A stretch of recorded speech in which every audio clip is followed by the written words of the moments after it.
Bum! Estudos para concursos, Tribunal Regional Eleitoral de São Paulo, Arquivologia. Textinho. Já passei no concurso do Tribunal Regional Eleitoral de São Paulo e fui nomeado super rápido e melhorou muito a minha vida. Fui muito bem na prova do Tribunal Regional de Eleitoral de São Paulo e gabaritei Arquivologia. Sobre o histórico de processo de arquivamento.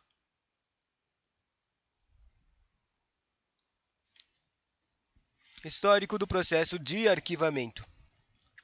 De acordo com o livro Arquivo, Teoria e Prática, de um cara chamado Marilena Leite, o processo histórico sobre o arquivamento surgiu na antiga Grécia com a denominação arche atribuída ao Palácio dos Magistrados. Daí evoluiu para os archeion, ou seja, está virando a palavra arquivo, local de guarda de depósitos dos documentos.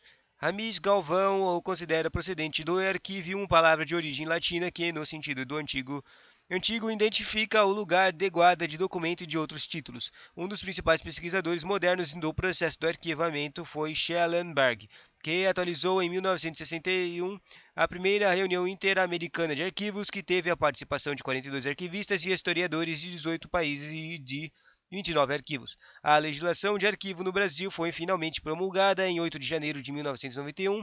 É a Lei 8.159. Será que vai ter que ler essa lei? Para o TRE, São Paulo? Sei lá. Que dispõe sobre a política nacional de arquivos públicos e privados, cabendo ao Conselho Nacional de Arquivos, o CONARC, os órgão vinculado ao Arquivo Nacional, definir essa política como órgão central do Sistema Nacional de Arquivos, que é o SINAR. Sempre é importante saber o nome dos órgãos importantes, né? A Lei 81519, o CONARC e o superior é o SINARC, né? S de superior e NARC. Ambos criados com força de seus antigos artigo 120, artigo 26 e regulamentados pelo decreto 1173. Ok. Tá aí, aqui tem uma lista de ABCDEFGH, quer dizer, ABCDEF. 6 principais competências do CONARC. De Marilena Leis Pais. Destaca as seguintes competências do CONARC. 6 principais. A primeira competência do CONARC. Competência do CONARC. Droga, como é que eu falo isso aqui? Eu vou ler o treco e daí eu vou falar. Isso é uma competência do CONARC. Ok. Definir normas e estabelecer diretrizes para o plano funcionamento do Sistema Nacional de Arquivo, SINAR. Sistema A, C de sistema, NA de nacional, N, quer dizer, N de nacional, A de arquivo. Dá para separar, né?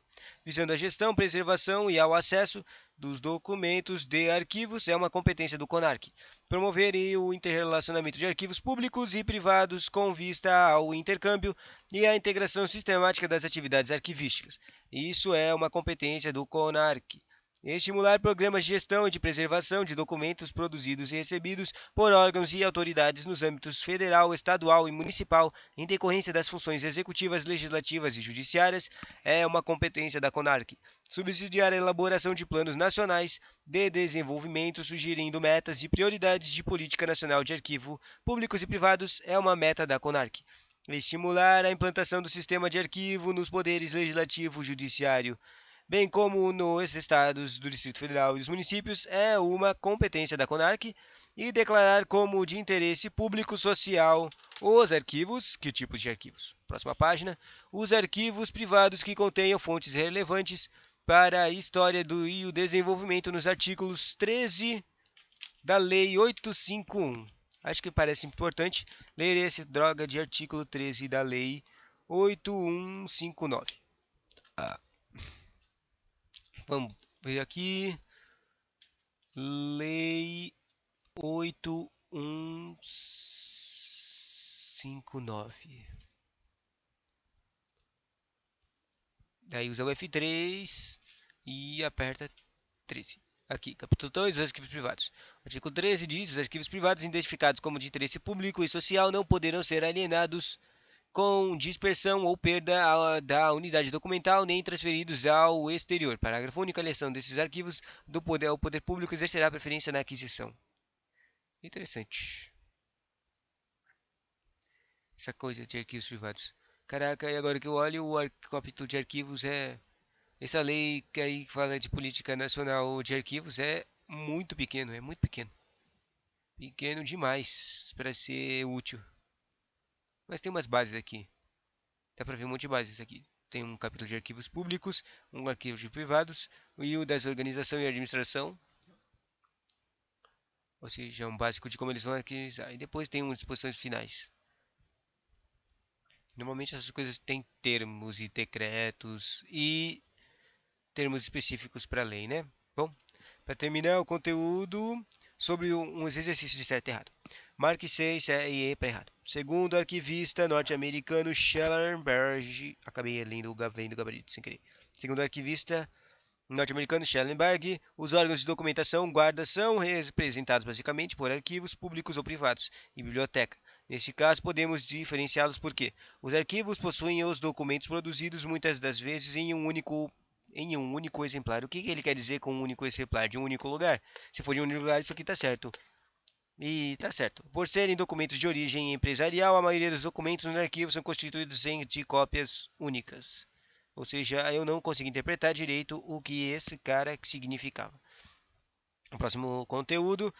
Os documentos constantes nos arquivos são produzidos com objetivos funcionais. Constantes nos arquivos, tem isso. Todos os arquivos que são produzidos têm objetivos funcionais, certo? E o gabarito diz, por serem produzidos em empresas, esses documentos são de ordem e origem funcional, certo? Os documentos constantes em uma biblioteca não dependem de relação de documento entre si. Os documentos constantes de uma biblioteca não dependem da relação do documento entre si.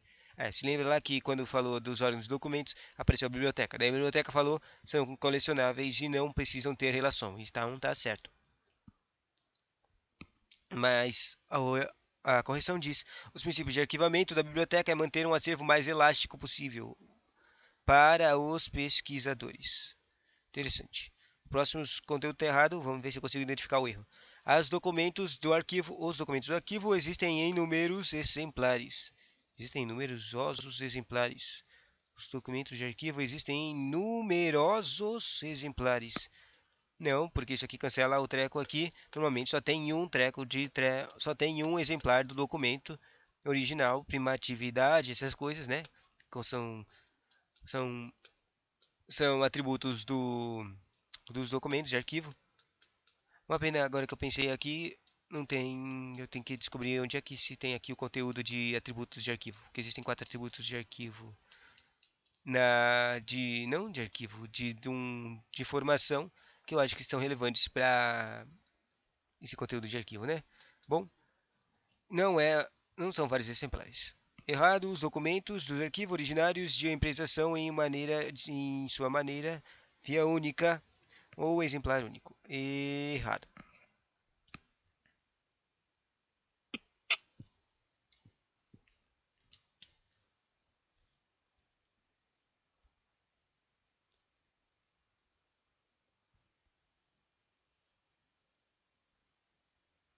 E a última questão.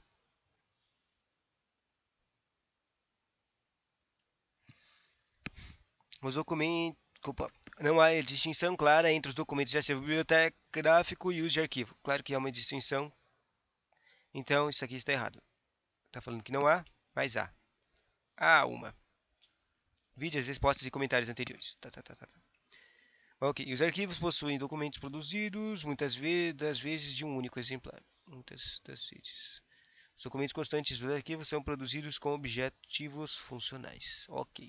Assim, o próximo conteúdo é sobre princípios de arquivamento. Esse aqui é grande.